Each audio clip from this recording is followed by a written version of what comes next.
There is a moment just before sunrise in Taj Mahal when the world feels suspended between dreams and reality, when the marble glows faintly blue and the air carries a silence so deep it almost whispers a secret, and if you stand there long enough, you begin to wonder not how it was built, but why something so impossibly beautiful had to exist at all, because monuments are not just made of stone, they are made of longing, of grief, of love stretched beyond the limits of time, and this one, perhaps more than any other, was born from a story that feels both human and eternal, a story that begins not with architecture, but with a man who ruled an empire and yet could not command fate itself, a man known as Shah Jahan who had everything power could offer, armies, wealth, kingdoms, but found himself powerless when the one person he loved most slipped away from this world, and her name was Mumtaz Mahal, a woman not remembered for ruling, but for being deeply loved, so deeply that her death during childbirth in 1631 did not just break a heart, it reshaped history, because in that moment of loss, something extraordinary began to take form, not in stone yet,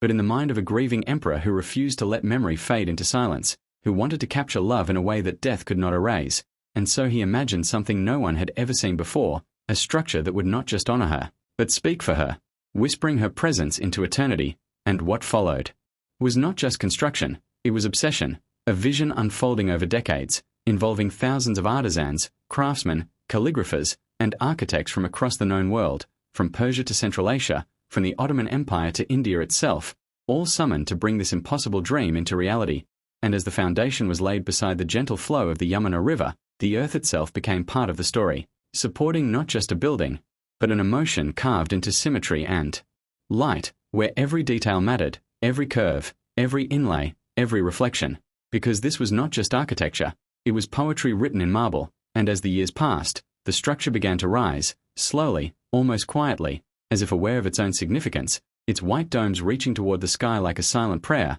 its gardens designed to resemble paradise itself, inspired by the Islamic concept of Jannah, where rivers flow beneath and peace exists beyond time, and yet beneath this serene beauty lies a question that still echoes today. Was it truly just love that built this monument, or was it also a statement of power, a declaration that even grief can be monumental when shaped by an emperor? Because history is rarely simple, and the Taj Mahal exists at the intersection of emotion and authority, where personal sorrow meets imperial ambition, and that tension is part of what makes it so hauntingly beautiful, because when you walk through its grand gateway and see the mausoleum perfectly framed, you feel something difficult to explain, a sense that you are witnessing not just a building, but a moment frozen in time, where love refused to disappear, and as sunlight touches the marble, it changes color, shifting from soft pink at dawn to brilliant white at noon to golden hues at sunset, as if the structure itself is alive, responding to the passage of time, reminding us that even the most permanent things are in constant transformation, and inside,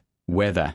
cenotaphs of Shah Jahan and Mumtaz Mahal rest, there is a stillness that feels almost sacred, where the echoes of footsteps fade quickly and silence takes over, inviting reflection, inviting questions, inviting you to consider what it truly means to remember someone, because this monument is not just about death, it is about defiance, a refusal to accept that love ends when life does, and yet there is also a darker layer to its story, whispers of the immense labor required to build it, of workers who spent years shaping stone under the weight of imperial command, of resources drawn from across the empire, raising ethical questions that linger even today, because beauty often comes with a cost, and the Taj Mahal is no exception. It stands as both a masterpiece and a reminder, a symbol of devotion and a testament to human effort, and perhaps that duality is what gives it such power, because it forces us to confront the complexity of history, where nothing is purely one thing, where love and loss, creation and sacrifice exist side by side, and as centuries have passed, the monument has endured wars,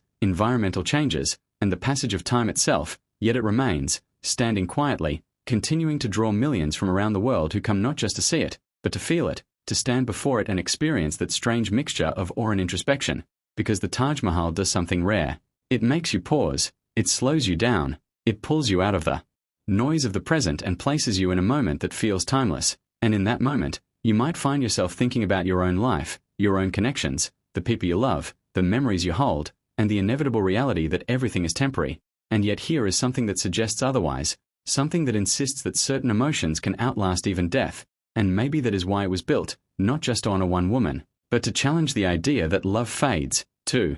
prove that it can be preserved, shaped, and shared across generations, even with those who have no direct connection to the story, because today, visitors from every corner of the globe stand before it and feel something personal, something intimate, even though the story belongs to another time, another world, and that is the true power of this monument. It transcends its origin, becoming a universal symbol, not of perfection, but of longing, of the human desire to hold on to what matters most. And as the day ends and the sky darkens, the Taj Mahal takes on a different presence, illuminated softly under the moonlight, its reflection shimmering in the water, almost like a dream that refuses to fade. And in that quiet, you might realize that the real mystery is not how it was built, or even why, but how something so deeply personal became so universally meaningful, how one man's grief turned into a shared human experience. And perhaps the answer lies in the simplicity of the emotion behind it, because love, in all its forms, is something everyone understands, something everyone fears losing, something everyone hopes to preserve,